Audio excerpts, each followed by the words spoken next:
मेरी माँ एक छोटी सी दुकान चलाती है। उससे जो भी कमाई होती है उससे हमारा गुजारा चलता है।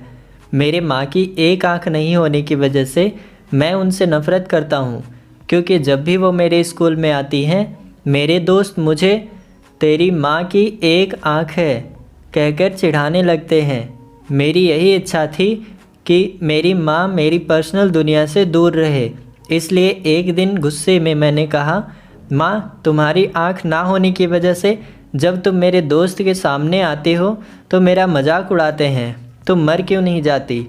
उस समय मुझे थोड़ा बुरा महसूस होने लगा था, लेकिन दूसरी ओर मैं खुश भी था, क्योंकि हर समय मैं जो कहना चाहता था वह मैंने आज कह दिया था।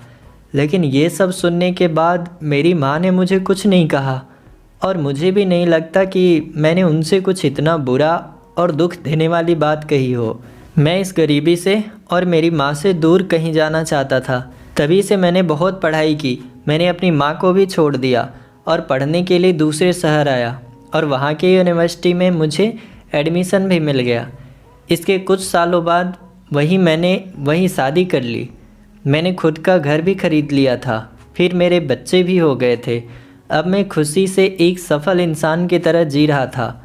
मुझे यह ज़िंदगी बहुत पसंद थी। दिन ब दिन यह खुशी बढ़ती ही जा रही थी।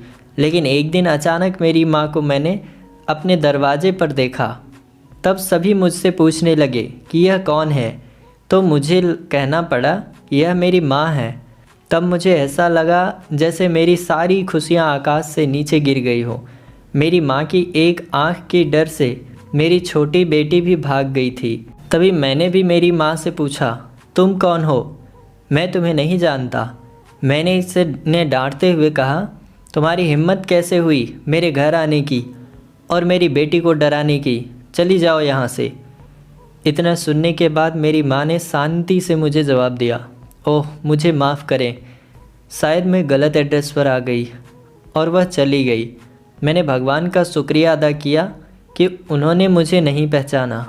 अब मैं शांत महसूस कर रहा था, और मैंने अपने आप से कहा कि अब मैं अपनी पुरानी ज़िंदगी के बारे में कभी सोचना भी नहीं चाहता।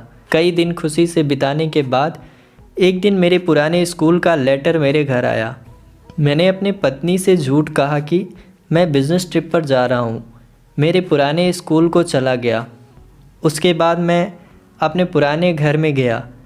मैंने वहाँ पाया कि मेरी माँ ठंडी फर्श पर गिरी हुई थी। ये सब देखने के बाद भी मेरी आँखों से एक आंसू तक नहीं निकला। उनके हाथों में कागज़ का टुकड़ा था, शायद वह मेरे लिए कोई पत्र ही था। उन्होंने लिखा था, मेरे बेटे, मुझे लगता है कि अब मेरे जाने का समय आ चुका है और अब मैं तेरे घर भी नहीं आ सकती, लेकिन मैं एक बार तुम्हें देखना चाहती हूँ, तुमसे मिलना चाहती हूँ। मुझे तुम्हारी बहुत याद आती है, और जब मैंने सुना कि तुम यह अपने पुराने स्कूल में किसी काम से आ रहे हो तो मुझे काफ़ी खुशी हुई। लेकिन मैंने निश्चय किया कि एक आँख होने की वजह से मैं तुम्हारे लिए स्कूल नहीं आऊँगी, और मैं नहीं चाहती थी कि मुझे देखकर तुम्हें घबराहट हो। तुम्हें याद होगा कि जब तुम बहुत छोटे थे तब तुम्हारा एक एक्सीडेंट हुआ था और तुमने अपनी एक आँख खो दी थी। एक माँ होने की वजह से मैं तुम्हें एक आँख में बड़ा होता नहीं देख सकती थी, तो मैंने तुम्हें अपनी एक आँख दे दी, और आज मुझे गर्व है कि मेरा बेटा इस पूरी दुनिया को देख सकता है। तुमने जो कुछ भी किया उससे मैं कभी दुखी नहीं हुई। जितनी बार तुमने गुस्सा किया, मैंने अपने आप से कहा कि शायद तुम इसलिए डांटते हो क्योंकि तुम मुझसे बहुत प्यार करते हो। मुझे आज भी वह समय याद है कि जब तुम छोटे होते थे, तब हमेशा मेरे आसपास ही रहते थे। मैं तुम्हें बहुत याद करती हूँ। I love you. मेरे लिए तुम ही मेरी दुनिया हो। ये सब पढ़कर मुझे लगा कि मैंने उस इंसान से नफ़रत की जो पूरी ज़िंदगी मेरे लिए जिया। मुझे अपनी माँ के लिए रोना आ रहा था। अब मुझे अपनी सबसे बड़ी गलती का एहसास हो चुका था।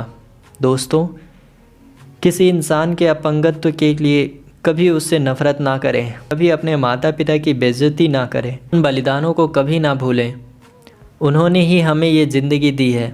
उन्होंने एक राजा की तरह ही हमें बड़ा करने की कोशिश की है। वे हमेशा हमें देते रहे हैं और बेहतर से बेहतर देने की कोशिश करते रहे हैं।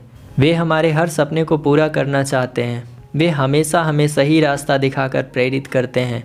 बच्चों के लिए माता पिता अपनी खुशियों का बलिदान देते हैं और बच्चों की सभी गलतियों को माफ़ करते हैं।